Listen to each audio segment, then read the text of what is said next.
आरक्षण रोकने का काम किया है। कि महिलाएं कभी माफ़ नहीं करेंगी देश की विपक्ष के नेताओं को। जनता ठगा महसूस कर रही है, अपनी चूक और गलती का एहसास कर रही है। वहाँ का रुझान, वहाँ की जनता का आशीर्वाद भारतीय जनता पार्टी को मिलेगा और वहाँ कमल खिलेगा और भाजपा सत्ता में आएगी। ये आने वाले यूपी के चुनाव हो, इसमें महिलाएं विपक्ष को करारा सबक सिखाने का काम करेंगी। फर्जी तरीके से ये भ्रामक प्रचार फैला के कि भाजपा 400 सीटें इसलिए मांग रही है कि संविधान बदल देगी, आरक्षण खत्म कर देगी, एक भ्रम फैला के इन्होंने उसका नाजायज लाभ लेने का काम किया।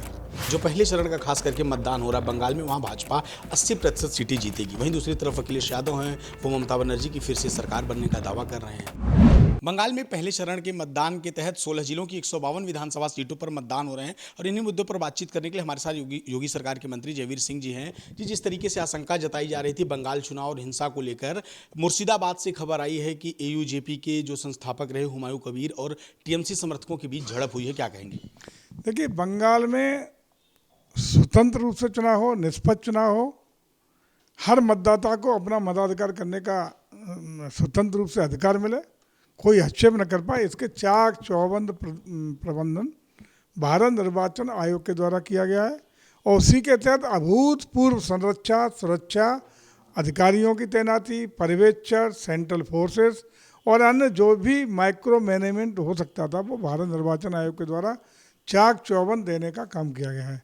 और इसका परिणाम मुझे लगता है कि ऐसा होगा, इस बार निष्पक्ष चुनाव होंगे और निष्पक्ष चुनाव होंगे तो वहाँ का रुझान, वहाँ की जनता का आशीर्वाद भारतीय जनता पार्टी को मिलेगा और वहाँ कमल खिलेगा और भाजपा सत्ता में आएगी। चूँकि अब तक के जो ज़्यादातर चुनाव में टीएमसी के कार्यकर्ताओं की गुंडई, दबंगई, अराजकता का प्रभाव हमेशा मतदेय स्थलों पर देखने को मिलता रहा था।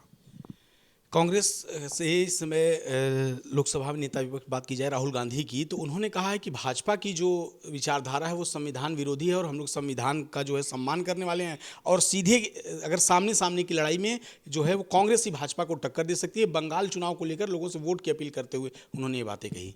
देखिए, मुझे लगता है कि संविधान की दुहाई दे करके फर्जी तरीके से ये भ्रामक प्रचार फैला के कि भाजपा 400 सीटें इसलिए मांग रही है कि संविधान बदल देगी, आरक्षण खत्म कर देगी, एक भ्रम फैला के इन्होंने उसका नाजायज लाभ लेने का काम किया।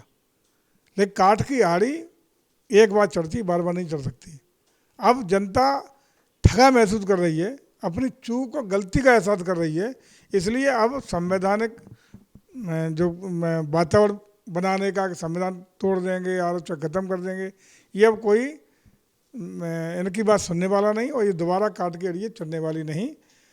भारतीय जनता पार्टी भारत के संविधान में विश्वास करने वाली पार्टी, संवैधानिक मूल्यों को सम्मान देने वाली पार्टी, आरक्षण को मजबूती से लागू करने वाली पार्टी और आज की तारीख में कहें महिलाओं को 100% अधिकार देने के संकल्प के साथ आगे बढ़ती हुई पार्टी नज़र आ रही है। वहीं दूसरी ओर जो राहुल जी बात कर रहे हैं, उन्होंने कल ही महिलाओं के साथ जो उनके साथ अन्याय कर दिया है, आरक्षण रोकने का काम किया है, ये महिलाएं कभी माफ़ नहीं करेंगी देश की विपक्ष के नेताओं को।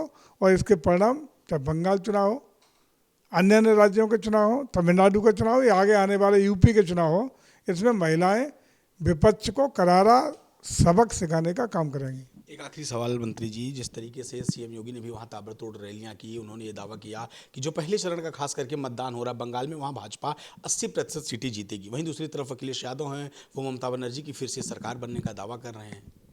अखिलेश जी को करना चाहिए। इंडिया गठबंधन के लोग हैं तो कहीं कोई ये कह देता कि हम हार रहे हैं। वातावरण परफेक्शन बनाने का काम, एक हवा बनाने का काम सारे नेता अपने करते हैं। 2 सीट नहीं मिल रही हो, जमानत किसी की नहीं बच रही हो, तब भी आदमी हवा बनाता है। लेकिन जब परिणाम 4 तारीख को आएगा तो निश्चित रूप से भारतीय जनता पार्टी के पक्ष में परिणाम आने वाला है, ऐसा महसूस हो रहा है। तो आपने देखा है हमारे साथ योगी सरकार में मंत्री जयवीर सिंह जी थे, जिनका कहना है कि 4 तारीख को जब मतदान के बाद परिणाम आएंगे बंगाल चुनाव के, तो वो परिणाम हमारे पक्ष में रहेंगे। लखनऊ से सहयोगी जितेंद्र के साथ फिल्म टिक्स के लिए श्री एस मिश्रा।